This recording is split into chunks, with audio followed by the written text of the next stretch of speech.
Saturday, May 30th, and we're hopefully going to do some spraying today. It has rained a whole bunch the last 8 days or so. Probably, I don't know, 3 inches or so maybe total. Maybe more than that even. I'm not actually sure. But this is maybe the first chance I'll have to get into the fields. I'm not 100% sure if we're going to be able to do anything because I came down last night and haven't checked yet. Both of the fields that I have left have some terraces that don't really like to dry out. So I'm going to get the tractor pulled out here and start stirring up the herbicide tote because what we spray is a atrazine premix that the atrazine likes to settle out of. So we'll got a air wand thing that we'll stick in the top of the tote and then use some low pressure air from the shop compressor and kind of bubble through that to get that stuff back into solution. And while that's bubbling, I'm gonna go take the four-wheeler out and look things over and see what the situation is.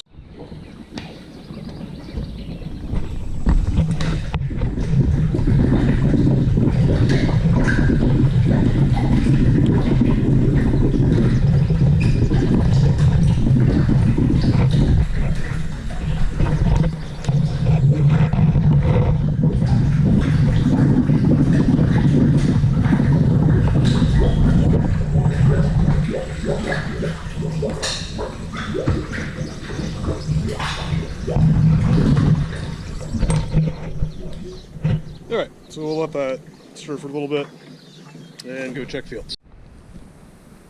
So we're out in candidate field number 1, and this is one of the new terraces, and they're pretty wet in the bottom, but the way that the passes will work out, there's basically 60 feet to the intake from the edge of the fence here. So when I start, I'll do 40 feet with 2 sections of the boom and then 40 feet coming back on the second planter pass. So my inside or outside tire, the one closest to the standpipe anyway, will be in this row. So I'm kind of walking through it to see if it seems firm enough, and I think it might be. Hopefully we don't find any surprises. It seems like things are kind of starting to get pretty hairy out here on the hillsides though. So definitely would like to get stuff sprayed sooner than later. And the one piece that I don't think I mentioned in the video clips earlier is that there's rain coming this afternoon, which originally was supposed to be like after 2 o'clock, and then that kind of has moved up. So we're gonna see how this goes, I think. I'm gonna go ahead and go check another field also just to see how things look over there quick. Hopefully it will be a 5-minute process to see how it looks. But probably I will try to spray here. I don't know, we'll see. You can see the line on this terrace where how high the water got, which it got almost to the top where it was going to run out, but it didn't, which is good. But definitely quite a bit of water coming through here last week. Well, it appears plenty hairy over here also, and possibly a little drier. I'm going to walk out to this terrace and see how it looks, because it usually is one of the wetter ones. But maybe we will spray here after all. Well, I got the sprayer loaded, and the radar doesn't show anything within about maybe 45 miles or so, but the sky is sure gray, so I hope I can get this sprayed off before it starts doing anything, or maybe it'll break up. Cross our fingers. They did kind of look like push the timing back a little bit again. It was looking like the chances went up around noon, and it looks like it's more 1 o'clock now. So there's hope. I'm not necessarily thinking I'm going to get a second load sprayed or finished today, but if we miss rain, maybe. The upshot is, since I'm going to do the second field I went to earlier, it's pretty much wide open running, or not exactly, but there aren't a whole bunch of waterways at least. So I should be able to cover a decent amount of ground for it. It won't use the whole load of the spray, so I'll have to go back to the other field probably anyway. But that may be good in that I can try to get those new terraces sprayed without much on the sprayer. So that's kind of the game plan at this point. Everything is dependent on the weather, so we'll see what happens. But hopefully we'll kill some weeds as long as the spray doesn't get immediately washed off of them. Yep, those are raindrops. I managed to get basically one round around the field before it started sprinkling. Debated whether I should quit or not. Probably should have. We'll see. I sort of wanted to try to get a little more off the sprayer because I think this mix can get kind of hot if it sits in the sprayer for a long time. So I decided that rather than be all wrong, I was going to try to be half wrong. So I sprayed a little bit more. It's getting to where it's raining enough now that I can't really in good conscience continue to do this thinking it's a good idea. So I'm going to finish up this pass and then rinse out the boom and go home and see what happens. Got the boom rinsed out and just about to head home, but there's a couple things that I thought maybe I should mention. So if you're not familiar with herbicides, basically we're at the same time putting down things that will kill growing weeds as well as pre-emergent chemicals that will prevent weeds from germinating or cause them to die as they germinate or whatever. And basically, I mean, by spraying in the rain, I'm not hurting the pre-emergent chemicals, I'm only hurting being able to kill the stuff that's already out of the ground. So even if I have to come back and spray, it's still good to get the pre-emergent chemicals reined in because usually you need rain to activate that to get it down into the soil where the weed seeds are. And basically the risk is with the herbicide sitting in the sprayer, when I say it's going to get hot, I don't mean that in a literal sense. However, basically with certain herbicide mixes or certain stuff in certain conditions, you can cause damage to the cash crop, so the corn or the soybeans. So when I say it potentially will heat up, I mean that potentially there may be a greater risk of digging the corn if it sits in the sprayer for a few days or a week or whatever, versus if I can get it sprayed out right after I mix it up. So I at least got the stuff by the road, so if I scorch the rest of the field, hopefully it won't be as visible. Usually, in most cases, you can ding stuff a little bit without causing problems, but it's kind of hard to tell. Neighbors driving back and forth on the road. Not sure what they're up to. I guess when I say I didn't want to be all wrong, basically I didn't want to scorch the entire field or keep from killing all of the weeds that are up.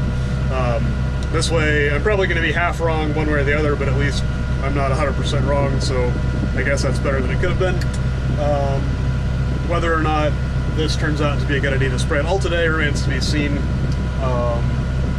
Yeah, one of those things you never know. It's a little after 3 o'clock in the afternoon now, and it's been pretty much raining, or drizzling, misting, off and on, mostly on. For the last several hours. It's only amounted to about a tenth, it looked like, in the gauge. If we got some sunshine, it might dry out enough I could do something like more towards evening. That doesn't seem super likely, but probably I'll wait it out a little bit since I've got a half a load on the sprayer still. Looks like it's going to be pretty windy tomorrow and super windy Monday, so not going to have too much decent spraying weather until at least Tuesday, it looks like, other than today, but it's wet. I guess the upshot is that I was able to watch the Falcon 9 manned space launch, so that was exciting. But most likely going to try to find some random projects to work on for the short term. And as I sit here talking, it's actually misting and I can see raindrops on the camera. Well, I have the 3-point hitch contraption thing up here on the welding bench thing, whatever you want to call it, anvil-y, not anvil. So when I was moving stuff around earlier this spring, I noticed we had a pretty good crack started here on the corner of the square tube that is sort of what everything gets supported off of, and I noticed there's one on the back here also today. So I have some flat iron, which is John Deere green. This one I don't think says John Deere on it, but some of the ones that were with it did. So we're going to make a couple pieces to sort of come down and go around to reinforce the bottom, or would be the back end of that square tube there, and then hopefully going to drill another hole a little bit farther back so that that pintle hitch can be used with this. I'm going to probably do the reinforcing first and then work on that. May also chip out a few welds and try to make them a little bit nicer.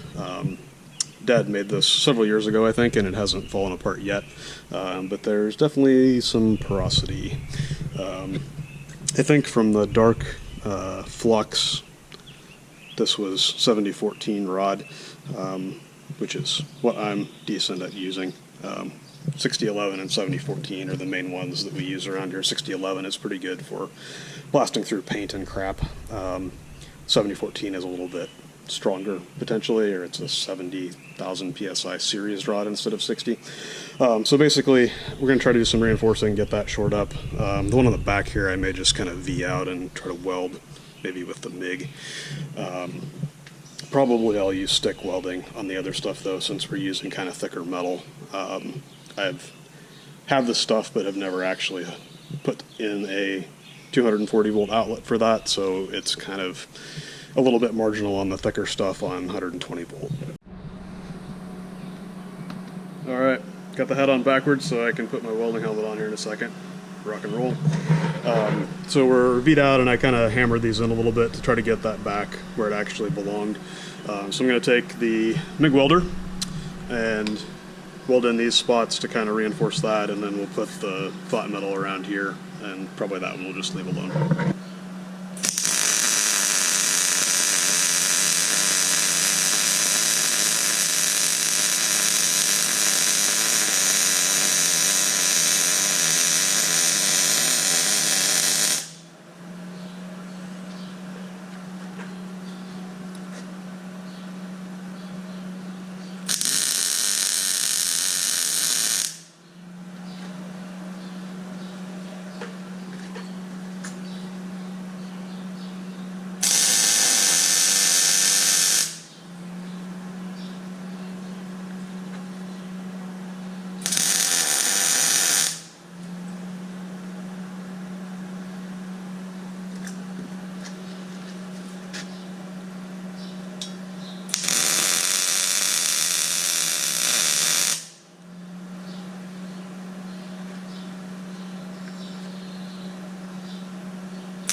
I make absolutely no claims to be a welder, but usually with enough iterations with the grinder and the air die grinder to get on the inside and the cutting wheel and welding a little bit more and grinding a little bit more, I can usually make something that might not fall apart.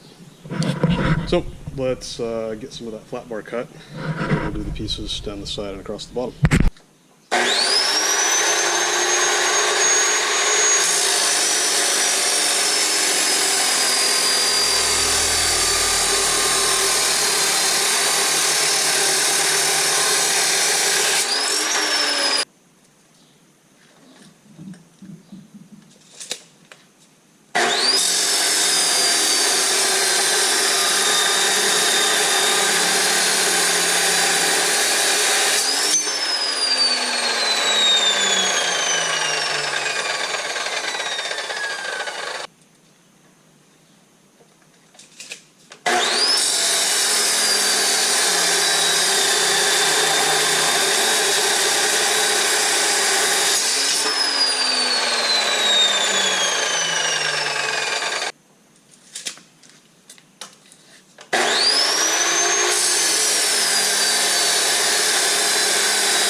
Alright, let's do a little bit of cleanup.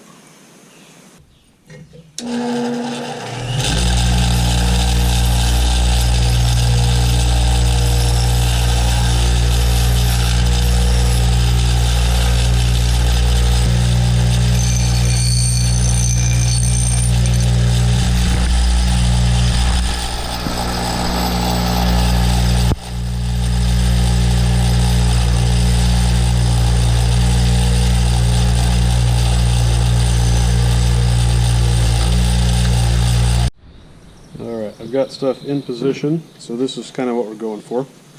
And to the astute observer, you might notice that this piece is longer than the one that the video showed me cutting, and that's because I cut it wrong. So I made a new one that's the right size. I'm going to stick that all on. Probably will tack it on first and then kind of roll it around to get where I can do a good bead with the arc welder. Alright, we're tacked. I'm mostly trying to keep these tight against this tube because when this was welded together the first time, there's a little bit of misalignment. So I'm not going to be able to get both of these straps completely tight. I kind of ground it enough that should be okay, I think. But all of the support on this comes from this crossbar that goes into the two lift arms. So basically it will be transferred to this, and then this whole thing pulls up on the bottom tube that the hitch piece goes in. So as long as I can kind of get everything tied together, I mean there's pretty good welds here. So mostly I'm kind of supporting this edge of the tube to keep it from busting out. I think part of that might be that this is maybe a little bigger tube than normally would be used for a receiver hitch, but that's more suspicion than a fact, I guess. So anyway, I'm going to probably try to leave the clamps on to start with. I'm sure there's a right way to weld this, or a proper way to keep things from pulling weird, but since I'm not a welder, I don't know what that is, so I'm just going to weld it. But I got everything stuck, so now I'm going to fire up the old Forney here and grab some 7014 stick rod and go to town.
Alright, don't look too bad. I'm gonna let it cool and chip off the slag and see what we've got. And in the meantime, I may work on these welds back here a little bit.